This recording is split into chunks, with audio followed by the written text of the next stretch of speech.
Bueno, buenas tardes a todos, muchas gracias por venir. Hoy, esta tarde, vamos a contar con dos de los jurados, con Gustavo Greco de Brasil y con Katrin Müller de Alemania. Y bueno, nos van a contar un poco sus trabajos y su trayectoria. Así que os dejo con ellos. Y bueno, Gustavo va a hablar en portugués de manera muy lenta y se va a entender todo. Y Katrin Müller va a hablar en inglés. Así Eu que, fiz a primeira conversa em inglês, mas a Lori falou uma coisa que eu achei pertinente, que estamos numa Bienal Ibero-Americana, então era melhor eu falar em português. Vocês me entendem um pouco? Tudo? Graças! Muito transparente. E temos imagens que falam mais do que as palavras, muitas vezes. Bom, eu sou Gustavo Greco. Olá. E falando um pouco da minha história, eu sou o advogado. That's always shocking. Eu formei em Direito, estudei Direito e Publicidade, fiz os dois cursos ao mesmo tempo. Achei que eu seria um advogado criminalista. Essa é a minha carteira de advogado verdadeira, não é Photoshop. Mas eu nunca advoguei. Desde que eu me formei, eu comecei a trabalhar com meus colegas da publicidade, com design, e desde então só trabalho com projetos de criação. A nossa atuação é principalmente brasileira, nacional. Temos um escritório em Belo Horizonte e uma sede em São Paulo e fazemos projetos para todo o Brasil, né? A gente não trabalha com clientes fixos, nossos projetos são por projetos, então a gente está sempre ali atuando em diferentes projetos no Brasil. Eu dou aula em 2 cursos de pós-graduação sobre identidade visual, que é a minha disciplina, na PUC e no UniBH, e tenho também uma participação bem frequente em questões da divulgação, promoção e desenvolvimento da profissão no Brasil. Eu fui presidente da maior associação de design nacional, que é a B-Design, então eu tenho esse papel de difundir o design dentro e fora do nosso país. A minha atuação na Europa é frequente também, principalmente nos festivais de design europeus. Desde 2012, a gente vem ganhando os principais selos de design no mundo e, em função disso, eu venho sido convidado para representar o país nos principais festivais e júris de design europeus. Festival de Cannes, Red Dot, IF, D&AD, Bienal Ibero-Americana de Design. Então, é uma coisa que eu sempre faço com muita frequência, faço em torno de 2 a 3 júris internacionais por ano. Na China, bem pontual, eu nunca sei explicar o motivo, mas as editoras de design chineses adoram os nossos projetos e sempre nos convidam para publicar projetos em livros chineses. Na Rússia, mais pontual ainda, ele é como se fosse um infográfico. A gente vem sendo selecionado também para as últimas edições da Bienal de Design de Moscou. E, nos Estados Unidos, convidados também frequentemente para publicar em 2 importantes revistas americanas, a How e a Print Magazine, não sei se vocês conhecem, e a How nos elencou como um dos 7 escritórios de design para se prestar atenção no Brasil. E a gente recebeu um selo do IF Design Award em 2019, colocando aí a gente nesse ranking de projetos premiados entre os top 3 da América do Sul e do Brasil e entre os 25 escritórios de design do mundo. Falando um pouco dessa minha atuação, principalmente nessa parte de curadoria, júri de projetos e seleção de projetos, que é uma coisa que eu venho fazendo há um tempo, né? E o quão interessante, hoje de manhã eu conversei com a Katrin no café, que para mim, além obviamente da gente ter acesso ao melhor da produção, no nosso caso aqui, ibero-americana, de design daquele período, é esse tipo de relação que a gente estabelece com pessoas que provavelmente a gente não conheceria, né? Então, muito além do projeto de design, eu sou muito ligado também a essa troca, principalmente intercultural, que para mim é parte do processo de design, né? A gente tem esse background e essa formação de repertório cada vez maior. Tá bom? Tá dando para entender? Sim, ótimo. E eu fui, então, em 2019, eu fui convidado para ser o curador da Bienal Brasileira de Design, que é um evento que existe há 30 anos. E a cada 2 anos acontece em um país, desculpa, estou falando país aqui, em um estado diferente do Brasil. E foi em Curitiba, a edição que eu fui curador, uma cidade no sul do Brasil. E o meu papel nesse projeto foi exatamente selecionar os 60 projetos entre os 500 e tantos selecionados para a Bienal, que seriam destaques daquele ano, né? Então, foi a primeira vez que eu fiz uma seleção sozinho, porque geralmente o júri somos um grupo de pessoas que selecionam aqueles projetos. Nesse caso, eu tive essa incumbência de selecionar sozinho 60 projetos para a exposição que ocorreu naquele museu que eu mostrei anteriormente. Essa é a abertura da exposição. Eu falei muito dessa questão do design como poder, o poder de conexão, de criar, estabelecer e materializar discursos, de tornar o nosso dia a dia mais acessível, melhor e para todos, né? E mesmo quando silencioso, porque é o que eu acho mais interessante, tornar a vida das pessoas melhor. Você não necessariamente tem a visão de que ali existe um projeto de design, estou falando para quem não é da área, mas é o design que faz essa conexão com um dia a dia mais agradável, melhor e o que quer que a gente queira transformar nesse sentido. E eu falei muito disso também, principalmente em relação ao que eu percebi muito aqui, falei naquela conversa que a gente teve anteriormente, dessas questões políticas, sociais e culturais cada vez mais evidenciadas nos projetos de design, né? Que é o tão falado design com propósito, o motivo pelo qual a gente está fazendo aquilo deve ser existente, né? E isso eu acho que foi uma das questões que me nortearam ali na escolha dos projetos da Bienal. E uma outra coisa muito interessante que eu fiz também nessa exposição, a gente sempre está em contato com o design, tocando o design, experimentando o design. Então eu fiz um pedido para o museu que, ao contrário do que acontece na grande maioria das exposições, todos os objetos pudessem ser tocados, né? Para mim era importante. Eu falo que designer, quem aqui trabalha com designer não vê com os olhos, né? A gente sempre está colocando a mão ali para ver que material que é o acabamento e tal. Então essa foi a entrada da exposição e eu também fui o responsável pela direção do maior prêmio de design do Brasil, que é chamado Brasil Design Award. É um prêmio dessa associação da qual eu fui presidente e hoje é o principal selo que a gente tem de premiações no design nacional. O que eu resolvi? Me pediram para eu trazer alguns projetos para mostrar para vocês. Então, eu achei que nada mais justo do que eu fazer um histórico dos projetos da Greco que foram selecionados para a BID, né? O primeiro trabalho que a gente teve selecionado para a Bienal Ibero-Americana de Design foi um trabalho muito simples. Eu gosto sempre, obviamente, né, aqui é um bate-papo, não é para mostrar o portfólio, sim mostrar o que está por trás dele, né? Um projeto muito simples que a gente fez para uma clínica ortodôntica na minha cidade. Um trabalho pequeno, em 2012, e foi esse projeto pequeno, sem orçamento, que nos colocou aí para o mundo, porque a gente ganhou um monte de prêmio fora. Foi o primeiro Leão de Cannes que a gente levou para o nosso estado, Minas Gerais, e a gente fez nada mais, nada menos que, para mim, é uma dica de projeto assim, que não tem melhor, que é investigar o objeto do seu trabalho. Eu falo que o problema de design, ele sempre te dá as respostas para o projeto, né? Ao olhar para dentro e não para fora, não para os similares que você tem em torno, você encontra as respostas, no nosso caso do design gráfico, da tipografia, a paleta cromática, o material, o acabamento, está tudo ali no problema de design. E esse é um bom exemplo, é uma clínica ortodôntica, a gente fez um projeto de sinalização, sinalética, não é?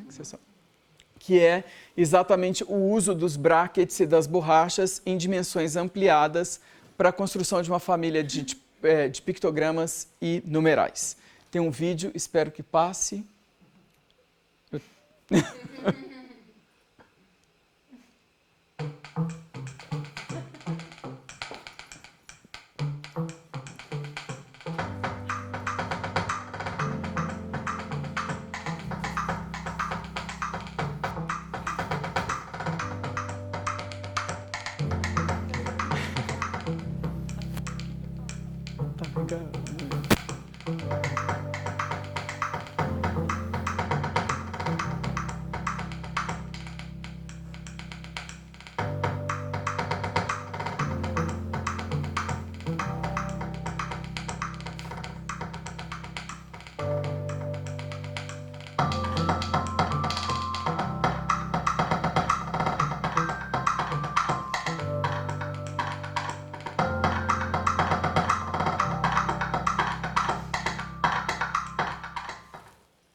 Bom, então,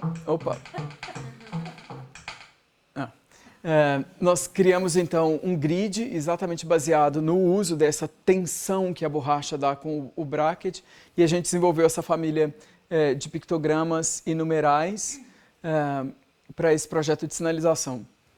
Esse trabalho foi o que colocou a gente com essa visibilidade internacional, um trabalho que eu falo que hoje, obviamente, depois de alguns anos, a gente tem clientes maiores, com trabalhos mais robustos, mas esse projeto me ensinou de que grandes ideias podem residir em pequenos projetos. A gente não tem que sempre esperar pelos grandes para poder colocar nosso potencial criativo para fora em evidência, né?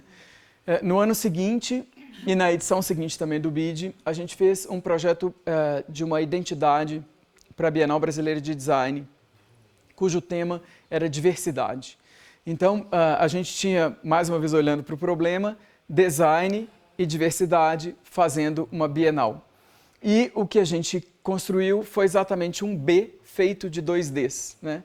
Um B cuja parte de cima é D de diversidade e a de baixo D de design, que era exatamente a temática da Bienal.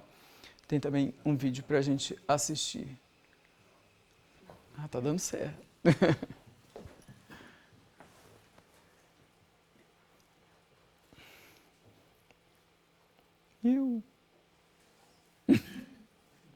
Ups.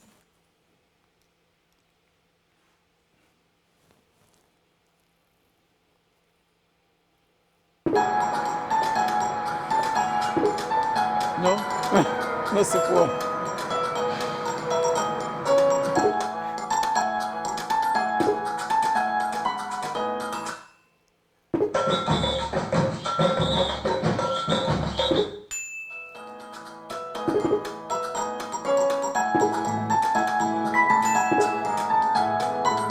Eu amo isso.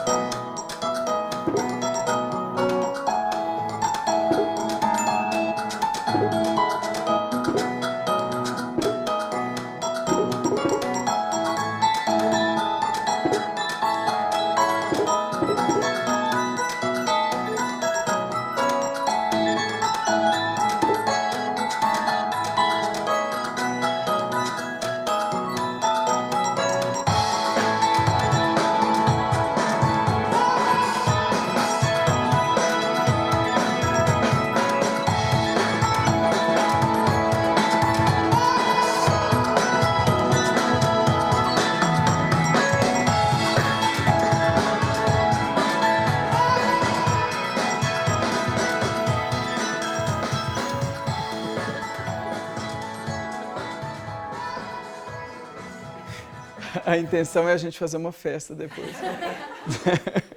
Bom, e outro aspecto muito importante dessa exposição é que o tema era da mão à máquina. Então, a gente enfatizou também muito no processo de produção acabamentos e uso de tipos de produção como serigrafia, materiais naturais, exatamente para mostrar esse percurso do que é feito à mão até a produção em máquina, né? Então, aí algumas imagens. Os pôsteres também, eles tinham cores, papéis de massas diferentes, eles não eram pintados nem na impressão, eles eram papéis de cores de massas diferentes, exatamente porque a gente falava também desses tipos, né? Os diferentes tipos para os quais a gente desenhava nesse projeto de identidade da Bienal. A gente fez esse painel com os Ds separados, exatamente para que as pessoas percebessem que aquele B era feito de 2Ds. E fiquei super feliz porque esse foi o projeto selecionado para a amostra de 15 anos que a gente tem aqui agora. Vocês já devem ter ido lá visitar.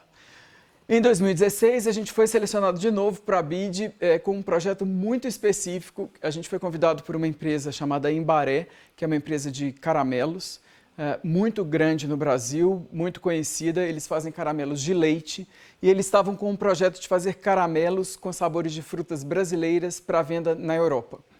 Imagina a dificuldade de explicar para Catherine, por exemplo, o que é um açaí, cupuaçu, graviola, né? São frutas muito características do Brasil.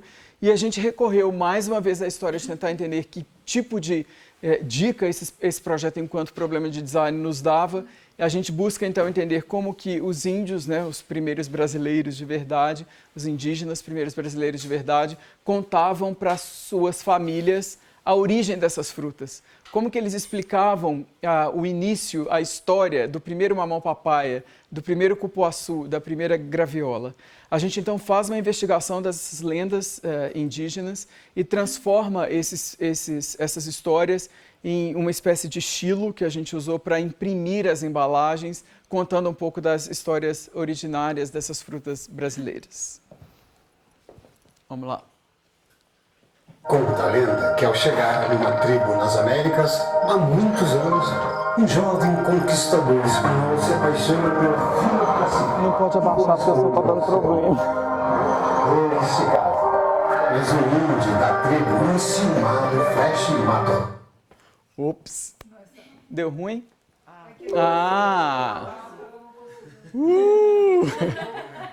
Conta a lenda que ao chegar numa tribo nas Américas,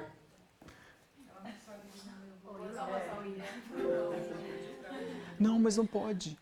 Tá dando problema no som. conta a lenda que ao chegar deu certo. numa tribo nas Américas, há muitos anos, um jovem conquistador espanhol se apaixona pela filha do cacique, que corresponde ao seu amor. Eles se casam, mas um índio da tribo, enciumado, flecha e mata o rapaz sem ninguém ver. A Índia, durante um ano, vai até onde ele foi enterrado e chora sem parar.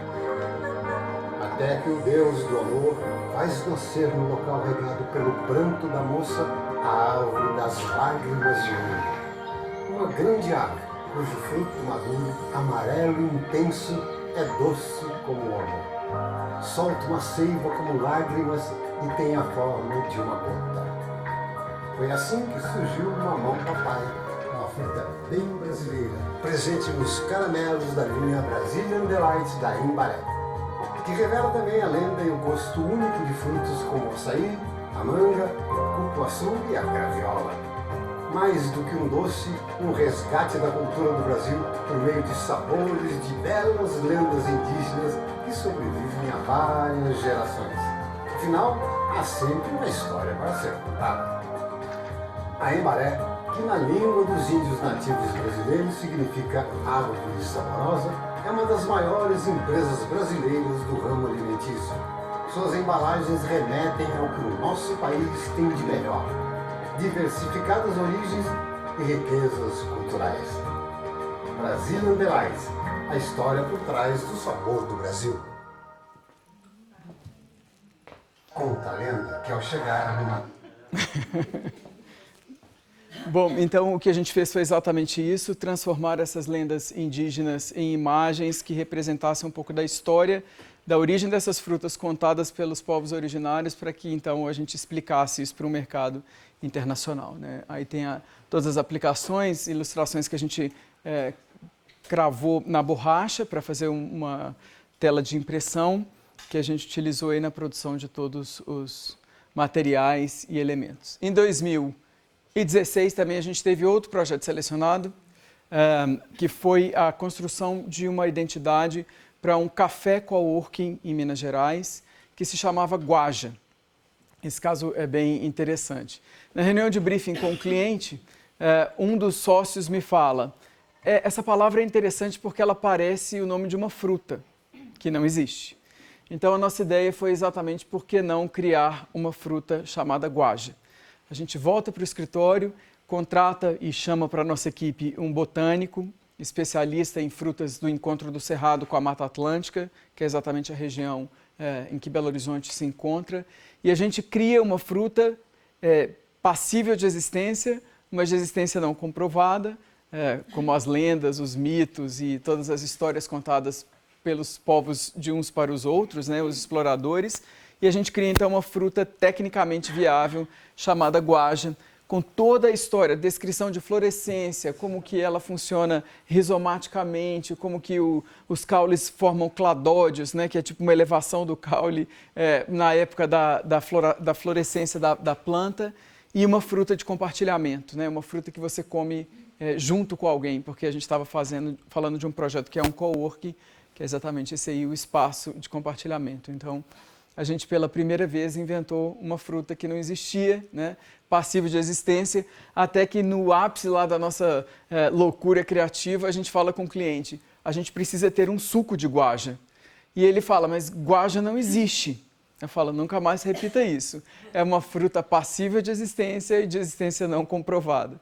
A gente chama então uma outra pessoa para o nosso time, especialista em uma mixologista, e o nosso briefing para ela foi, você deve criar um suco de fruta natural, com misturas, obviamente, de frutas existentes, mas que ninguém consiga, ao prová-la, identificar. É abacaxi com manga, ou é uva com maçã. Ela fez uma mistura de frutas naturais e a gente criou o suco de guaja, né? Então, é como que a gente desdobra isso nessa questão. A natureza é algo que nos inspira muito nos projetos. Esse, inclusive, é um slide que fala de uma espécie de orquídea que a gente tem lá na Greco, que são as vandas, né? Essas orquídeas exuberantes de raízes aéreas. A nossa sala de reunião é de vidro e a gente tem um vandário em frente a essa sala de reunião, dessas plantas que nos observam diariamente no nosso ofício e que, por não falarem, né, pelo menos a gente não as escuta, elas não nos contam o que elas veem.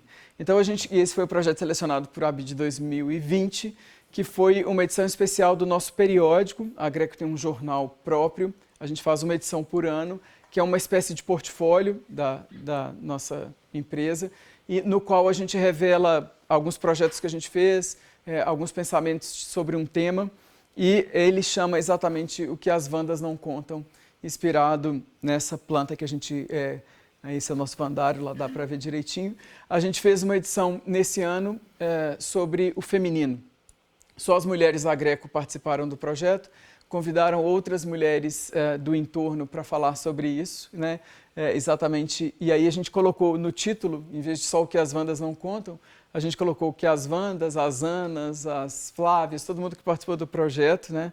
E foi uma edição super especial, super interessante, ilustrada por uma ilustradora que fez até um desenho icônico na época das eleições no Brasil, quem é do Brasil vai entender, que foi o Ninguém Solta a Mão de Ninguém na época das eleições. Zangadas Tatu, que ela assina. Zangadas Tatu. E foi uma coincidência, na verdade, ela fez o projeto para a gente antes e logo em seguida o desenho dela fica conhecido. A gente fez umas tatuagens também, daquelas de colar, né? Da esquerda, essa, de vermelho. E a gente fala exatamente desse feminino, né?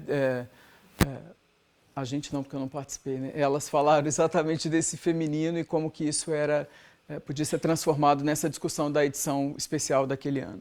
E em 2020 também a gente é selecionado com uma sinalização de um teatro em Minas Gerais, que mais uma vez a gente recorre a essa máxima de investigar o problema para soluções de design, e a gente desenha tanto a marca como toda a família de pictogramas pautada na relação da luz refletida no palco, né? Como que essa luz e essas sombras poderiam ser sintetizadas no projeto de sinalização. Tem vídeo também.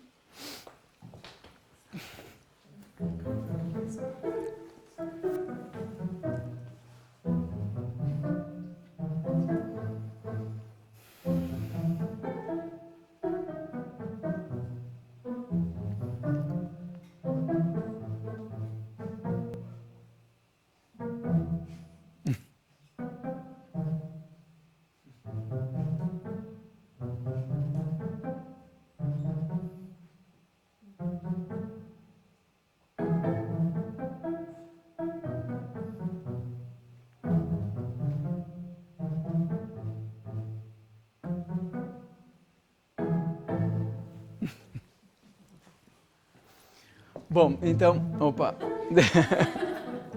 sempre tem um eco, né? O projeto, então, é o que eu expliquei, exatamente essa relação da luz, o palco e o objeto de cena, e como que a gente transforma isso em uma solução sintética e muitas vezes utilizadas nos espaços para os quais a gente fez os equipamentos de sinalização. A gente usou uma pintura, né, amarela, que ela varre, né, ela não se limita ali ao espaço que lhe é cabido, exatamente como a luz faz, né, com o projeto. Bom, para finalizar, eu trouxe 3 projetos que falam de brasilidade, porque é uma coisa que eu queria usar o meu espaço como brasileiro aqui no BID para apresentá-los. Projetos recentes, bem recentes. O primeiro deles foi um projeto que a gente fez agora para a Mastercard em São Paulo. Eles construíram um espaço gastronômico chamado Priceless, que é exatamente o slogan que eles usam, né? O que não tem preço. E eles nos convidaram exatamente para criar um projeto complexo de dar nomes para os espaços que existem dentro desse complexo gastronômico, numa cobertura de um grande shopping no centro da cidade, que é o prédio da Light. E a gente então precisava trazer um pouco desse discurso do Brasil para essa marca que fala inglês, né? Então, a gente teve a ideia de primeiro fazer uma pesquisa de elementos da cultura e elementos do bioma de São Paulo, e a gente criou uma ferramenta digital na qual você pode escolher ali uma palavra de uma coluna e outra palavra da outra coluna, e ela mistura essas palavras criando neologismos, né? Ela mistura criando palavras que não têm significado prévio. É uma ferramenta mesmo, tem até um exemplo ali no vídeo de como que ela funciona. A gente então gerou uma série de alternativas baseadas sempre em um elemento da cultura e outro do bioma, e a gente escolheu, dentre essa série de nomes apresentados pelo próprio sistema, os que a gente achava mais pertinentes para o projeto que eu vou apresentar daqui a pouco.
Opa!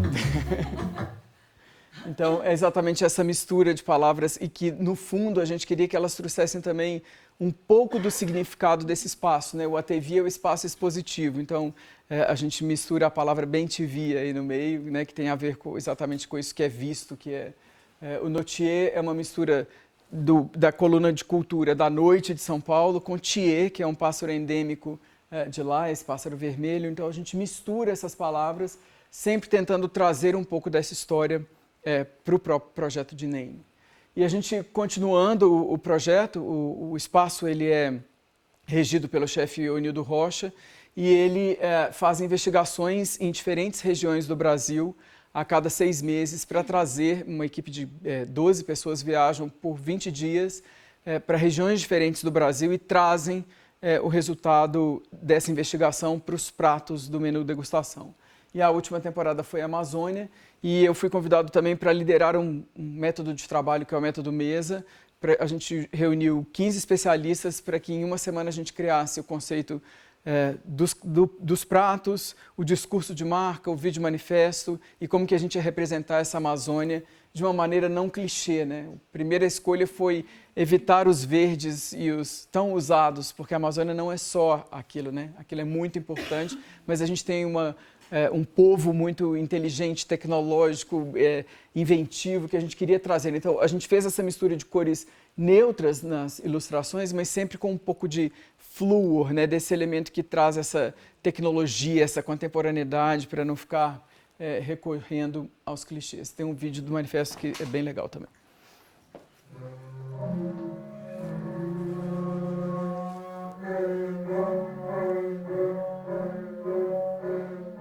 Existe um lugar onde as vozes ancestrais ecoam em múltiplos espaços, nas matas, nos rios, nas ruas e nas cidades, e são transformadas em histórias.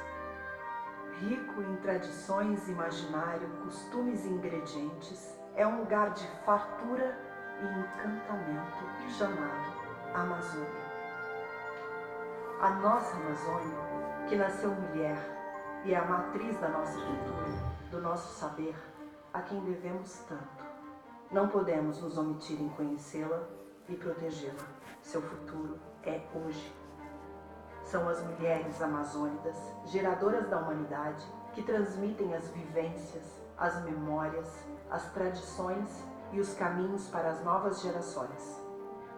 A cultura indígena nos ensina que viver em coletividade, em harmonia com a natureza, além de possível, é essencial. A Amazônia é uma energia pulsante, para onde se olha a vida, cores, texturas e sabores. O requinte amazônico é vivo, plural, farto e infinito.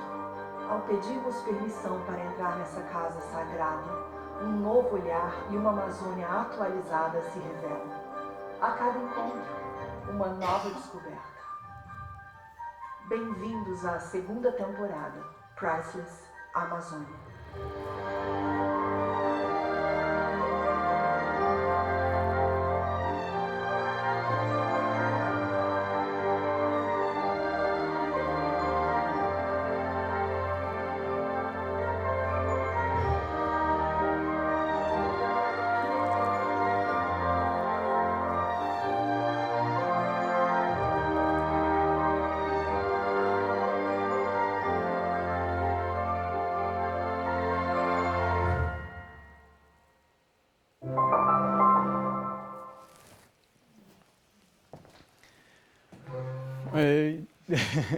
Então aqui as peças mais uma vez e mais dois projetos. Esse é um trabalho que a gente trouxe para a pauta a discussão de uma questão muito estrutural do Brasil, que é o racismo, nesse caso o racismo religioso, né?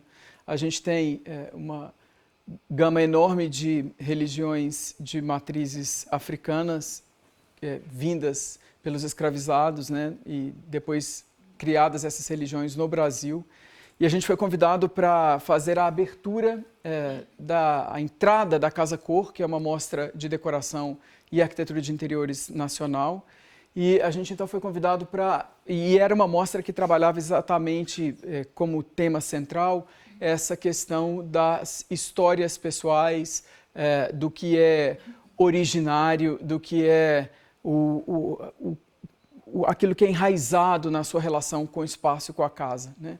Então a gente teve a ideia de criar um percurso ali contemplativo de cobogós, que são exatamente, para quem não tem na própria cultura, esses elementos vazados da arquitetura, né, muito utilizados em espaços abertos para construir ali paredes para que a ventilação e o ar circule, né? Então a gente fez esse espaço criado por cobogós de mogno africano, que é uma madeira sustentável, completamente reciclável, utilizada no reflorestamento em regiões aqui do Brasil, né? O mogno africano também escolhido em função da temática que a gente estava trabalhando, e no que a gente trabalhou os 13 orixás, né? Elementos iconográficos, representativos, símbolos que representam os 13 orixás, que são deuses das religiões de matriz africana. Tem um vídeo também.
Então esse é o espaço, né, que trata exatamente disso, desse percurso contemplativo e de um contato esses elementos de uma cultura muito brasileira, e que a gente achou mais interessante desse projeto foi levar essa discussão para um lugar em que eles não estariam presentes, né? Provavelmente. Então, deslocar exatamente um tema para um espaço que geralmente é experimentado por pessoas brancas de alto poder aquisitivo, que não tem...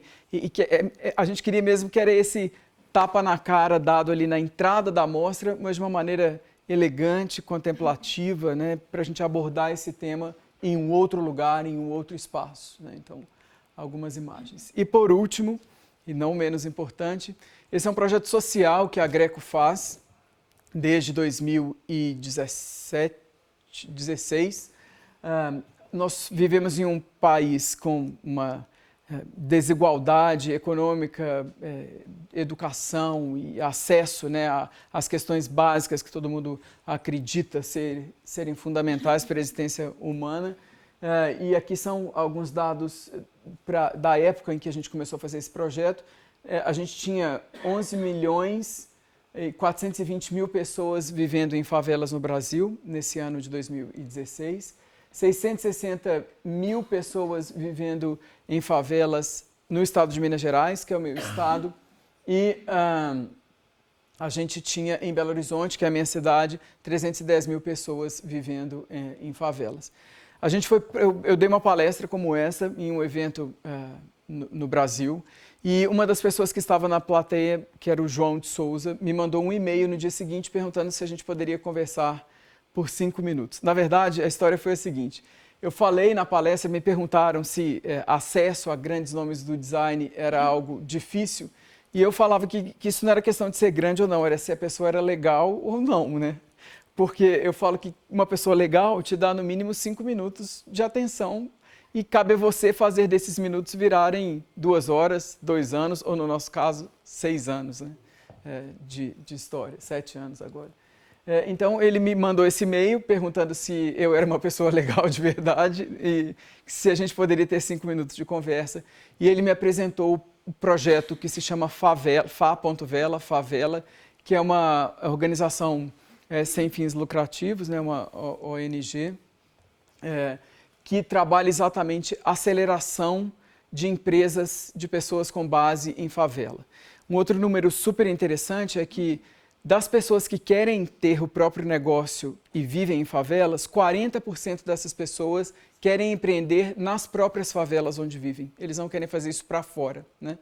Então, ele me pediu primeiro uma palestra para esse grupo de empresas que estavam sendo aceleradas, e no meio da conversa ele me perguntou, vocês fariam também gratuitamente a marca da empresa que mais se destacar durante o processo de aceleração?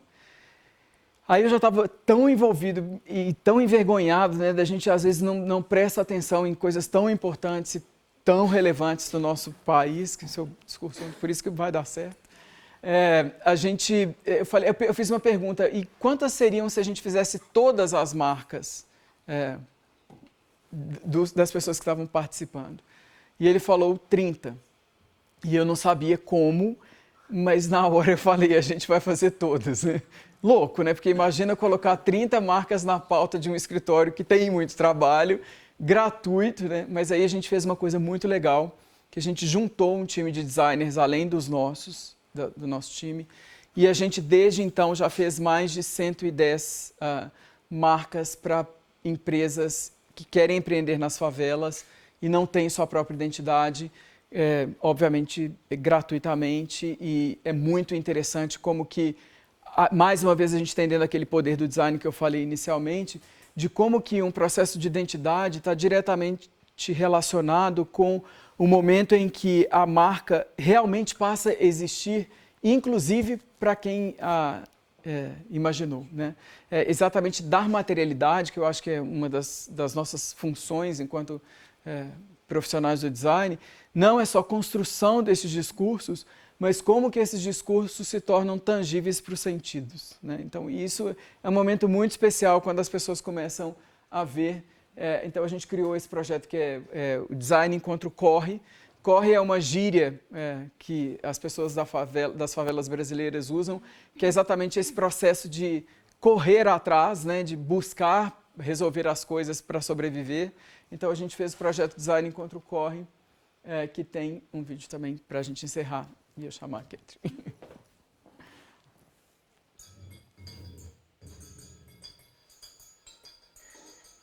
In Brazil, if you have an idea and some money, you are an entrepreneur. But if you have an idea and no money, you do the corre, a word which means hustle. In Belo Horizonte, one of the largest Brazilian cities, with the third largest in-town Islam, you need to be in the corre to overcome the statistics. And that's why João founded the Favela, Brazil's first community social business accelerator.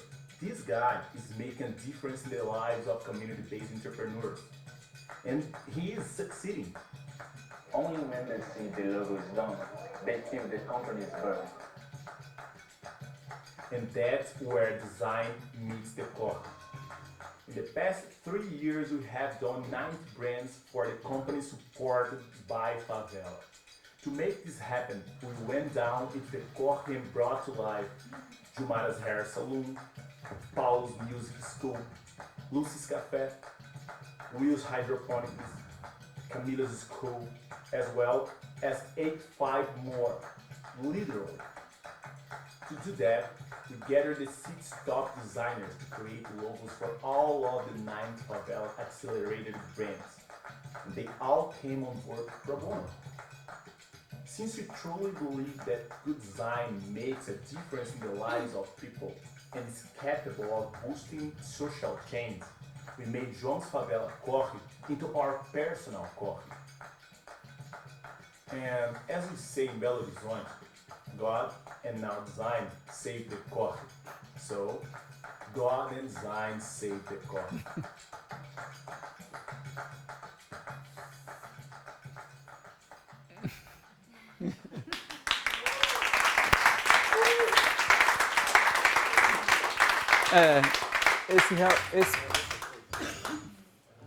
Esse projeto realmente emociona mesmo sempre que eu apresento, porque é uma mudança não só dessas pessoas, por menor que seja. Eu assisti uma palestra aqui anterior, né, do processo de moda com a reciclagem, né, e que ela falou números que ela mesma falou, esses números não são tão expressivos, mas se cada um fizer seus próprios números, o todo fica muito expressivo, né?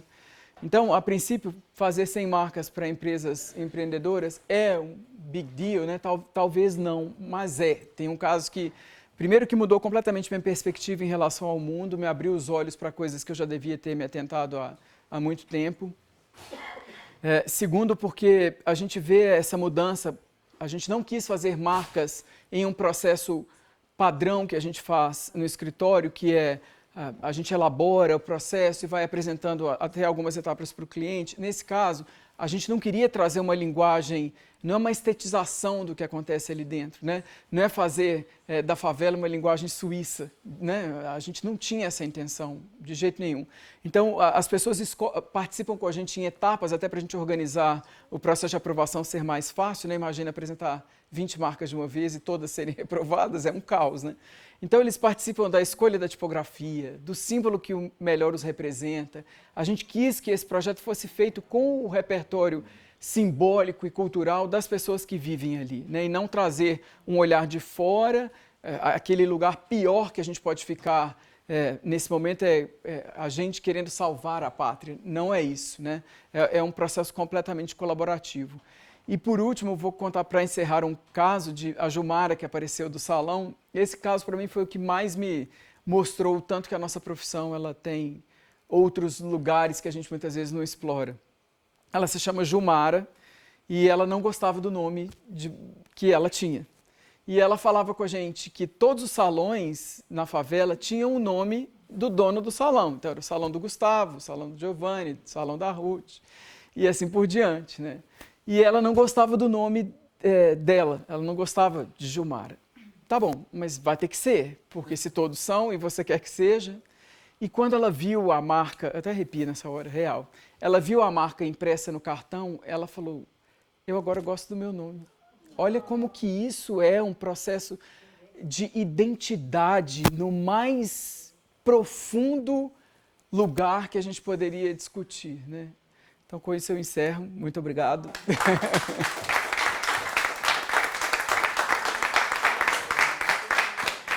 And I'll call my newest dear friend, Catherine, to show some projects of her students. I have to